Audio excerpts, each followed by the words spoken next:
Are you overtraining? What is overtraining? Are you just under-recovered? Let's get into some of the details that I've learned over the last 30 years. What is going on? Brian Carroll here at PowerActStrength.com HQ.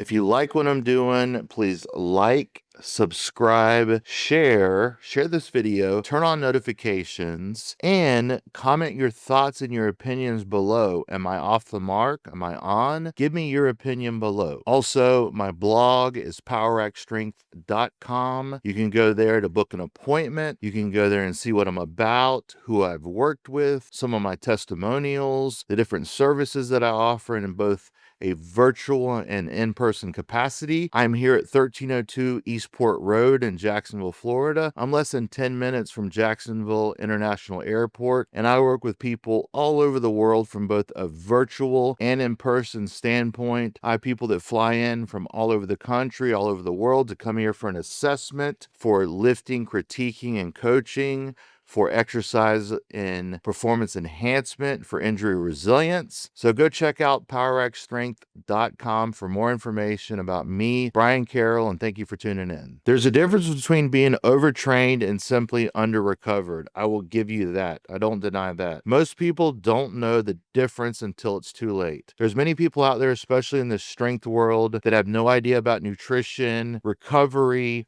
rest and training cycles, deloads, and these people are not recovering optimally. So any type of training that pushes the envelope will likely push them into overtraining. Today, I'm going to break down the difference, why recovery strategies have to evolve with your lifting age, and how to avoid falling into the trap of thinking you're lazy when you actually need to back off and deload. I've been there. I've ignored the signs. I've showed up at meets and not been able to unrack the bar. I've showed up at meets and hardly been able to get out of bed. And I've also showed up at meets and hit 100+ pounds at the meet, more than I'd ever put on my back before, as shown in my last meet, where my biggest squat I'd ever done was 1205 in the gym, and then I squatted 1306, 101 pounds more than I'd ever held on my back. So if you ride that line of not quite overtraining, but pushing it a bit and then getting the hypercompensation effect where you recover and then kind of shoot forward a little bit with your capacity, that is where you want to go to. You don't want to beat yourself into the ground and start destroying your body. You want to peak it and then rest.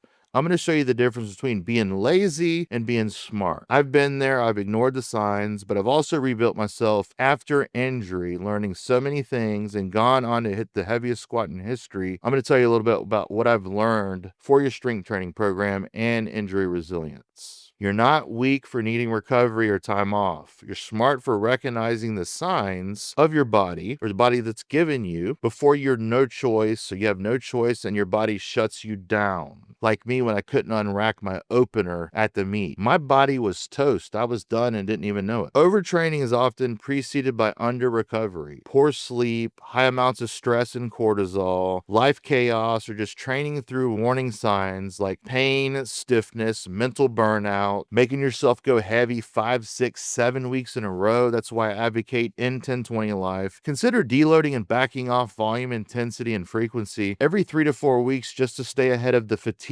curve, so you recover before you're absolutely forced to and you're shut down with a major injury, or your central nervous system is so beaten down and overstimulated that you can't unrack the bar for your opener, as what's happened to me. A deload isn't actually a break. It's a misconception. This is a time where you can sharpen up and build those engrams of perfect reps at 50-60%. In 10-20 life, I advocate every 3 to 4 weeks, work on sharpening up your form, letting your bones, your tendons and ligaments recover for that full week, not just a light one day, but a full 7 days of healing, eating good, resting, recovery, whatever your recovery methods are. I really am indifferent whether you like the cold plunge or you like the sauna, you like stretching, you like massages, you like doing whatever it is. I'm indifferent if it's working for you. Now, if it's different, if you're coming to me and you have back pain and some of these things are causing you pain, or some of these exercises are making you weaker or hurting you, then I'll step in. But when we're talking about straight up recovery, if it works for you, then that's great. Looking for the answer to your sleepless nights, sore muscles, and better overall well-being? If so, PowerAct Strength CBD has you covered. All of our products are made of CBD isolate and have 0% THC, meaning there are no worries of failing a drug test or the worry of feeling high. With PowerX Strength CBD, we offer a wide range of products and payment options to ensure you have the option that best fits your needs. Don't just take it from me. All of our reviews and client testimonials on our site speak for themselves. You can even get 20% off your order by using code YT1306 at checkout. Go to powerxstrengthcbd.com to order now so you can get back to sleeping, recovering, lifting, feeling, and being better. I've had clients tell me they felt fine, then tear something out of nowhere. Sometimes injuries will happen no matter how careful and how locked in and dialed in you are. Injuries will happen when you push the envelope. Now, I'm not talking about you don't have to be a world beater, but your ultimate limit of capacity, you're pushing your threshold, there will be injuries that happen. I don't know anyone that comes out of this life, this strength training, this powerlifting, this pushing physiology and biology and adaptation limits. I don't know anyone that comes out unscathed. We all cross that tipping point. The key is knowing where your tipping point is and staying on this side of the tipping point and not going over that edge too often. But when you do, you learn from it.